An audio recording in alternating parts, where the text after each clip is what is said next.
you, Carl, and you're welcome, everyone, for all those photos of Matthias.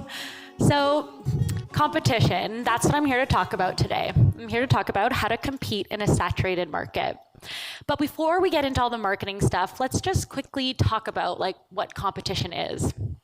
As Carl mentioned, I'm very competitive to the point where when I run races, I often throw up at the finish line as soon as I finish.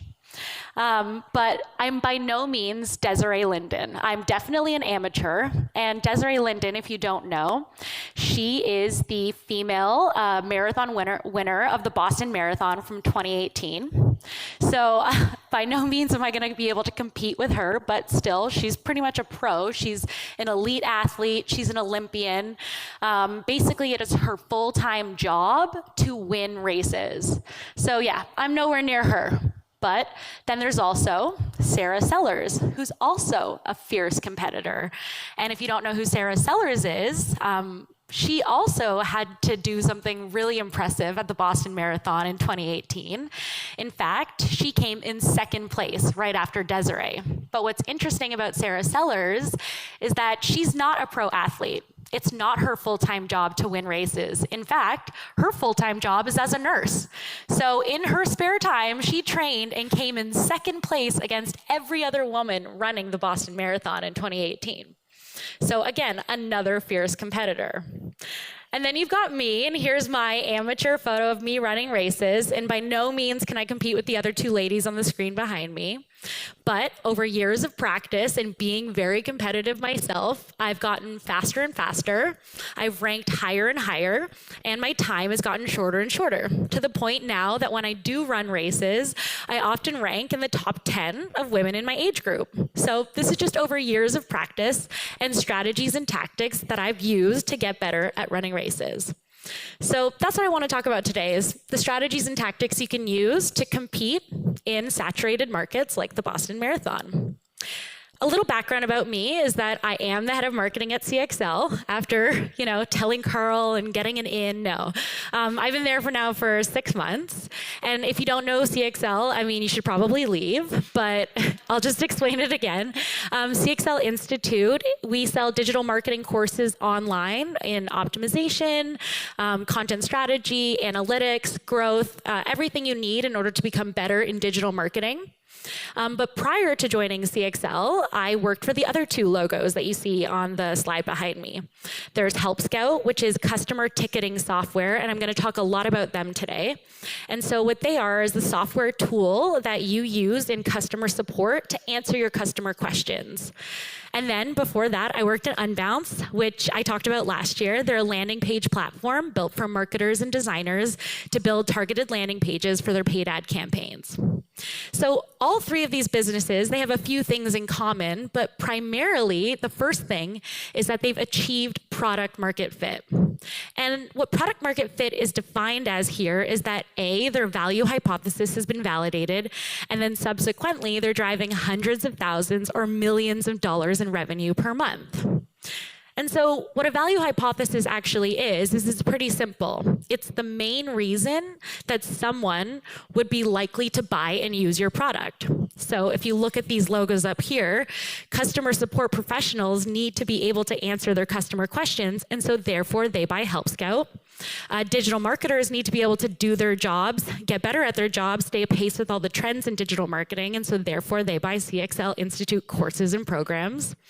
And then designers and marketers need to be able to build targeted landing pages for their paid ad campaigns, and so therefore they buy Unbounce. And then, as I mentioned, they're then driving hundreds of thousands or millions of dollars in revenue per month. And this is a graph from K9 Ventures of what product market fit looks like. But the other thing that's really interesting about all of these companies, and the main thing I want to talk about today, is that they've achieved product market fit despite being in really saturated markets. In fact, not only are they in extremely saturated markets, these are some of their competitors, they're also in markets with competitors who have really, really deep pockets and can spend money to acquire new customers, whereas CXL, Help Scout, and Unbounce aren't necessarily able to do that in the way that these giants like HubSpot, Intercom, and MailChimp can.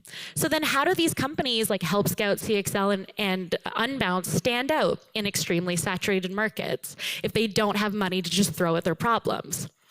Arguably, they do that through marketing, specifically great product marketing, and within that, great product lifecycle marketing. So I think before we get into everything today, though, and into all the product marketing and all of that stuff, let's quickly just level set and make sure we know the definition of product marketing. Because if you were to Google it, you'd probably come up with 20 different ones. The best definition I've heard of product marketing, for my experience, was from Hannah Abaza. And she actually spoke last year about product marketing. And this is a direct quote from her conference talk last year at Elite Camp. What product marketing's role is as a company, it can be a job title, it can just be a function across different job titles. But the role of product marketing is to conceptualize and operationalize the context. So in other words, it defines what is this thing that you're building, who is it for, how do you talk about it, and then subsequently, how do you bring that thing to market? So that is the role of great product marketing. Within that, though, there's this concept of product lifecycle marketing. And so product lifecycle marketing takes all of that context that you've operationalized and brought to market and make sure that you're mapping it to the specific stage of the life cycle that your product is in at a given time. So you might have seen this graph before, or maybe not. It's pretty standard. I saw it in my marketing textbooks in university. But this is a traditional graph of what the product lifecycle looks like. Essentially, there can be different variations to it. Sometimes the stages are longer, sometimes they're shorter, sometimes there's a few more. But it essentially maps the overarching life cycle of what a typical product goes through. So in the introduction phase, what you see here is that that's when the product first goes to market.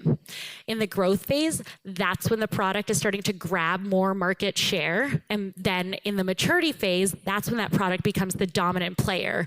So it becomes the product that is the most preferred brand. And then in the decline phase, that's when sales start to shrink. So overall here, this is how you can typically map what your product lifecycle will look like for any product, any tool, anywhere. And so then when you think about it in terms of a marketing strategy for making sure that what it is, who it's for, and how you talk about it, if you map that to the life cycle, that'll give you a great guiding light for how to make your marketing strategy work for your brand. And so here's what that looks like. My slide got a little messed up there, but in the introduction phase, essentially, your goal then, because it's when a product first enters the market, your goal is to make sure that product you drive rapid product adoption. So you get as many people as possible to try your product. Because then in the growth phase, you use all of that customer data that you've accrued over time, and you leverage it to learn about how the product's being used so that you can then expand your market share and slowly move towards the level of maturity. Both of these phases are important to note that they're like trying to move you towards the maturity phase and become that dominant player. Then as a brand, once you get to the maturity phase and you are the dominant player, it's marketing's role to make sure that you can remain relevant and that you don't end up in the decline phase. Unfortunately, that's where everybody would love to just stop, right? But unfortunately, in reality, that's often not true. Most products do enter the decline phase. And then the role of marketing in that point is to make sure that you slow the rate of the sales going down, or of losing sales. And then also milking the brand, all that brand equity you've built over the years of being the dominant player, milking it so that you can stay relevant and help your brand reinvent. A good example of a company right now that is milking the brand to stay relevant in a period of decline is actually Apple. So in 2018, Apple decided not to share the unit sales of the iPhone anymore. Why? Because unit sales of the iPhone have been going down. But what they've done as a marketing strategy and as a tactic is that instead they're milking their brand equity that they've built over years of all those people who refuse to buy any other smartphone than an iPhone. And instead they've slowly increased the price of the iPhone so that now they only share how much they've sold overall. So they don't share the unit sales, but they share the amount that they've sold. So it's a very different way of positioning themselves, and then they slowly increase the price so that they slow that rate of decline. So overall, we've got product lifecycle marketing, and what it does as a strategy for me as a marketer is it really helps me contextualize all of that brand equity that I've gotten to know and all of the story that I've discovered of what it is, who it's for, and how I talk about it, and then make sure that I'm talking about it in the right way to the right people and at the right time. It also helps when I think about it in terms of the different goals of marketing for every stage. It ensures that I'm targeting my metrics and targets to each single one of those, and then I'm helping shape the curve of the business. Because overall, marketing's role is to help make your business more successful, get you new customers, and make sure the ones that you have don't leave. So it's a really effective strategy. And that sounds great, right? But let's talk about how you actually do this in practice. So as I mentioned, I was going to talk about Help Scout, and the first number one step right now for Help Scout, if we think about it, is to identify the stage that you're in. So as I mentioned, Help Scout is in the growth phase. So they've achieved product market fit, and they're slowly expanding their market share. And as a result then, in 2018, in order to move towards that level of maturity, they analyzed all their customer data and looked at the typical features that customers were requesting and decided to launch Beacon Live Chat as an extension, as a new product in their product suite. So what they did there is that they decided to use Beacon Live Chat to help them move towards the maturity phase because it's an additional product that their customers were asking for.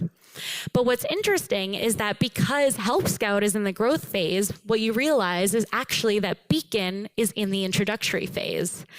And here's where I think marketers can sometimes get tripped up, because basically, if you think about it, oftentimes you'll treat a new product that's an addition to your product suite as simply an extension of your overarching brand. But Beacon was completely new. It had never been tested. No one had ever tried it before. And so therefore, the right treatment was to treat it as though it was an entirely new product to market. And so our goal then to bring Beacon to market was to make sure that we were driving rapid market penetration and getting a ton of people to just try it. And so that's what we did. So great that we've identified the stage that we're at. Now the whole strategy is we've figured out what it is, who it's for, and how we talk about it. Now we need to bring that product to market. And this is my overarching strategy that I talked even about last year as well. I'm really obsessed with Sprint, how to solve big problems and test new ideas in just 5 days. It's a marketing strategy, or it's a strategy that you can use across all different types of teams to make sure that you're shipping campaigns and projects that are based around learning and optimization. And so you start with you have 4 different phases. You start by mapping out the problems, you do your research, you develop your key messaging, you create your assets, you launch, and then you optimize and learn. So this is the plan and the framework that I use whenever I'm building a go-to-market strategy. And this is what we use to bring Beacon to market as well. So if you look at this overarching as like a framework to follow for product lifecycle marketing, then this is how it maps together. And so let's just dig into every single one of these quickly over the next bit of the presentation. We started with research. So obviously we did a ton of different research. I'm not going to bore you with all of it today, but I do want to specifically talk about the competitor research that we did in order to help develop our key messaging and figure out the assets we wanted to create for this campaign. So we looked at the competitor landscape, and we realized that as we were building Beacon and our product team was building it, that essentially there were a few common flaws with all of the live chat tools that were our direct competitors that we knew Beacon was solving for. The first is that often if you think about self-help when it comes to live chat, you click on the live chat button and a couple of articles will pop up and they'll say, hey, do you want to read this article while you wait for someone to get back to you?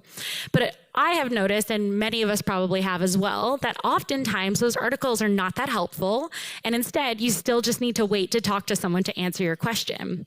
And so we were building Beacon in a way that made it so that those self-help docs, those articles that popped up, were custom tailored to the type of visitor that was on the page and the specific page that they were visiting, so that it was a lot more relevant to the questions that they probably had.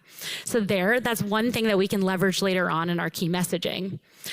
Another thing with live chat that we notice across the board is that they can be kind of misleading for visitors. So if you look at a lot of different websites, you'll see that there is like a little live chat beacon often in the corner, even when people are not available to talk to you. So you click it and then it says, oh, sorry, someone's not here right now. You have to send us an email or you have to reach us by phone. And so wouldn't it be great, and it's crazy that they haven't done this yet, but wouldn't it be great that if you could just turn off that beacon when someone is not available to answer you over live chat? Because it ends up creating a ton of these other different problems, which is that with live chat, the expectation of them responding to you as a visitor is often within a 60-second timeline.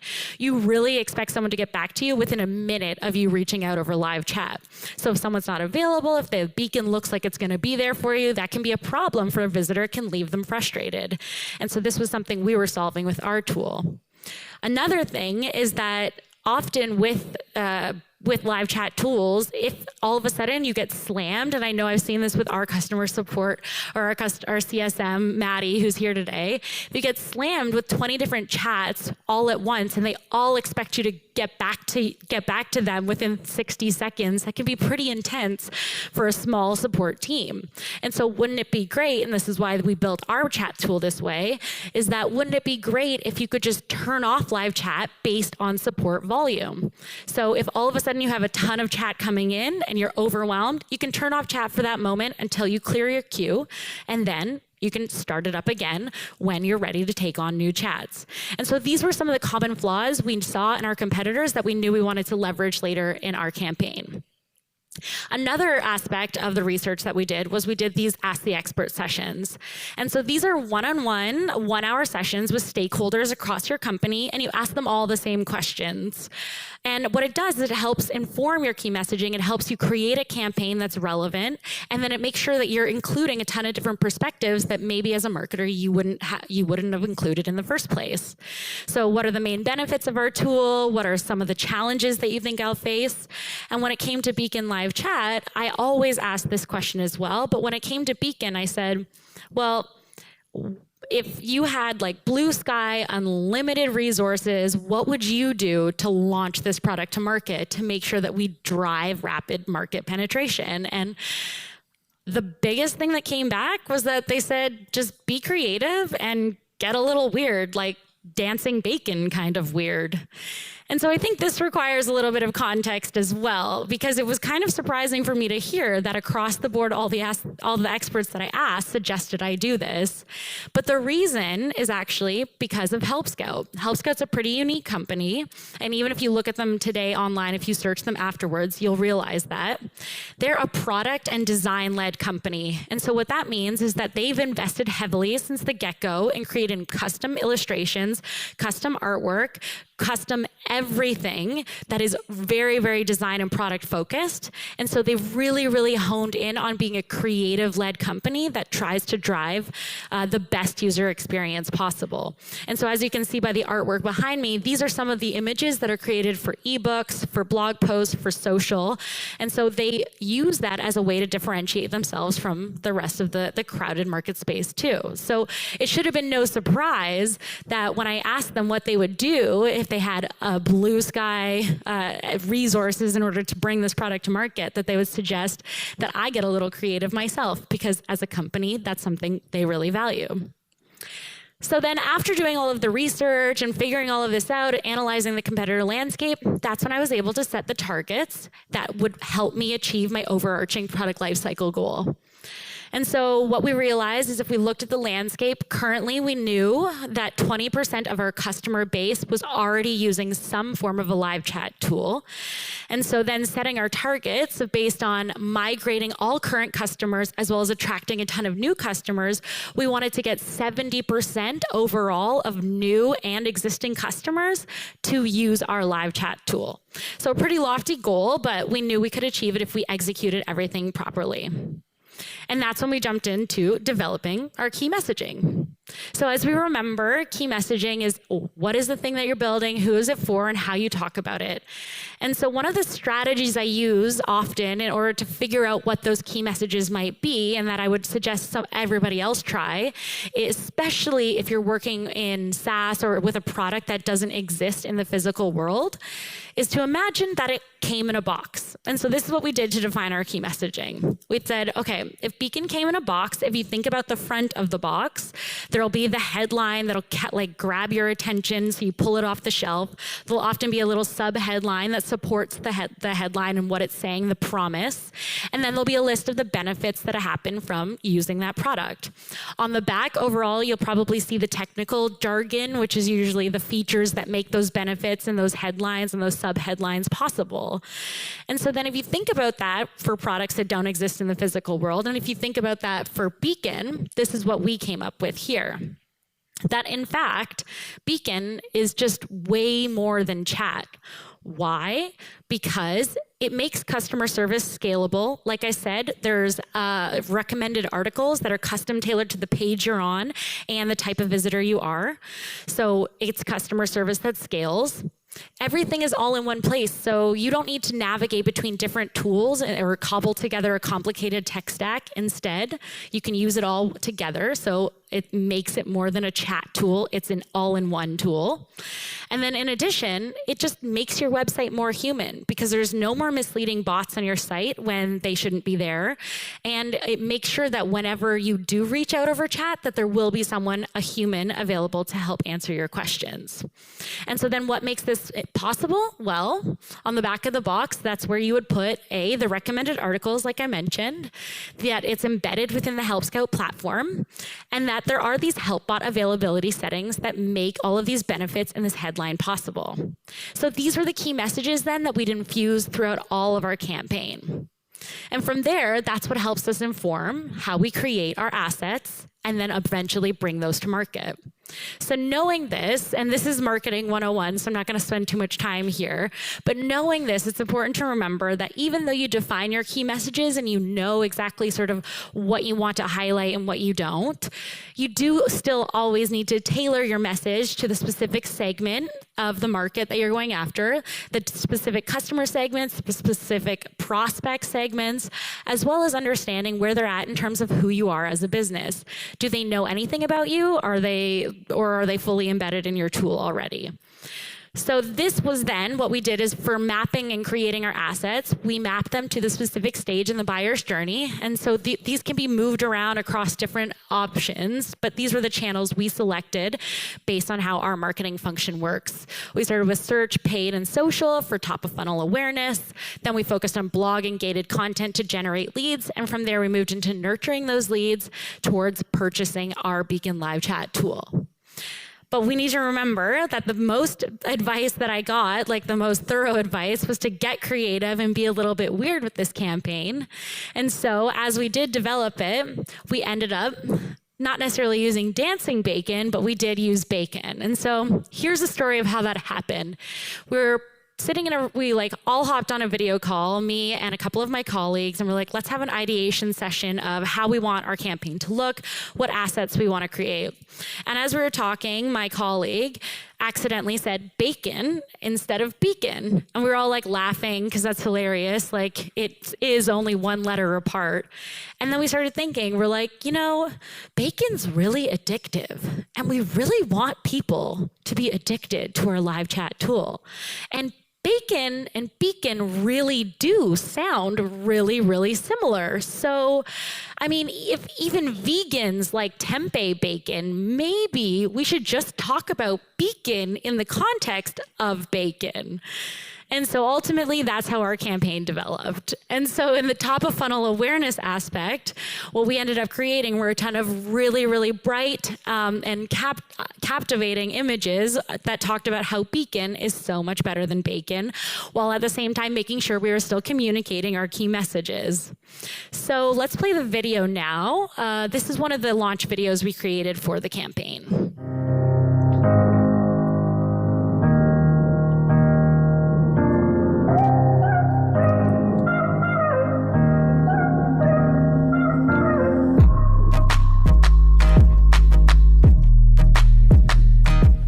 So it was like a really quick video spot to just drive people to our landing page and sign up to learn more. But what's interesting about that is that we ended up actually testing the different music across the videos. We tested 5 different variations, and that was the winner. We took bets on which one would win, and we had different kinds. We had like sort of more sad, morose, that sort of build to a climax. We had other that was really like jazzy and upbeat. And then this one we called Epic was the one that no one really thought was going to be the one that resonated and got the most clicks, but in the end, after running our Facebook ads tests, it did. So we ran a bunch of those different spots to attract eyeballs and get people to click and then ultimately become our leads.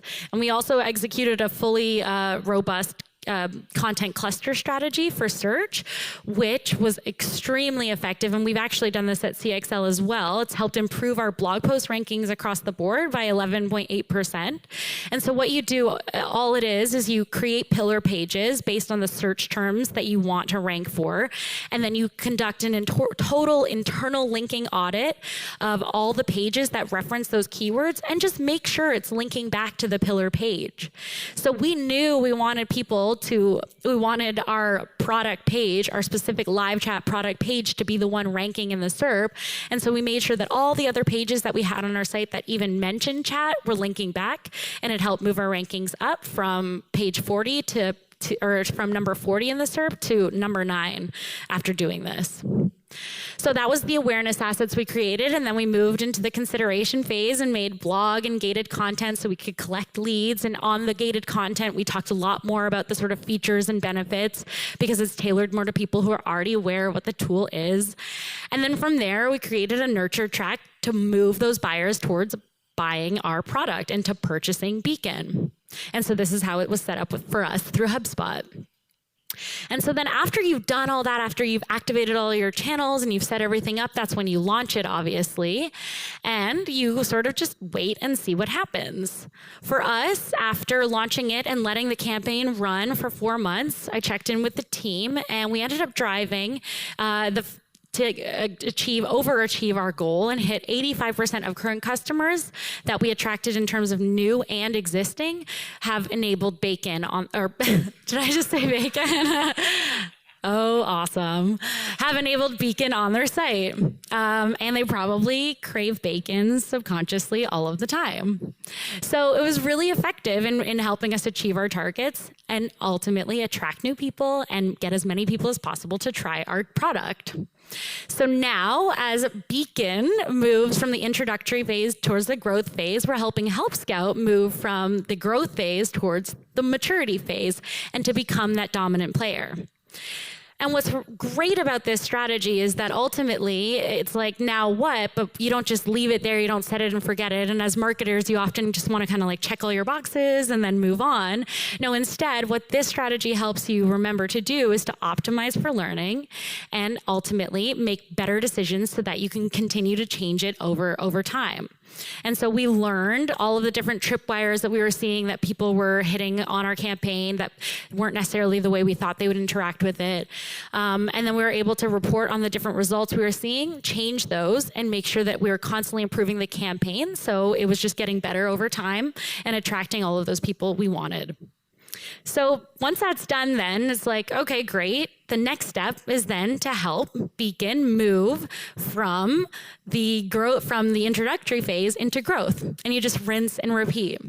And so then overall, you just, in terms of using product lifecycle marketing as a strategy, it helps you move your business, your brand, and your product into the next phase, become that dominant player, or in other words, become the Desiree Linden pro runner, or become the Sarah Sellars pro amateur, or in my case, become Alexa Hubley, the runner who strives and has finally accomplished the fact that she no longer throws up at the end of every race. So thank you very much.